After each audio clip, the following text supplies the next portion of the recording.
எனக்கு தெரியும் இந்த சத்தத்தை கேட்கிற யாரோ ஒருத்தர் நீ எங்கேயோ இருக்க வேண்டிய தேவனுடைய பிள்ளை, நீ எவ்வளோ பெரிய காரியத்தை செய்ய வேண்டிய தேவனுடைய பிள்ளை.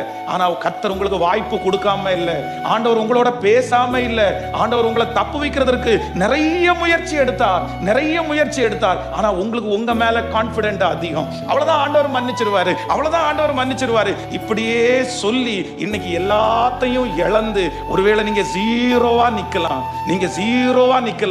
ஆனா இந்த மனுஷன் ஒன்னே ஒண்ணு பண்ணுனா, தான் ஜீரோ ஆகுற வரைக்கும் ஆண்டவரை தேடல, எல்லாத்தையும் இழக்கிற வரைக்கும் ஆண்டவரிடத்துல போய் நிக்கல. ஆனா எல்லாத்தையும் இழந்ததற்கு பிறகு கடைசியா ஆண்டவரிடத்துல போய் இந்த ஒரே ஒரு விஷயம், என்ன மன்னிக்க மாட்டீங்களா, எனக்கு இறங்க மாட்டீங்களா?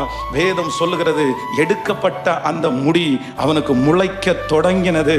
அவன் உயிரோடு இருக்கும் போது அந்த தேசத்திலே செய்ததை விட அவன் மரிக்கும் போது செய்தது மிக பிரம்மாண்டமான காரியம். பிரதர்,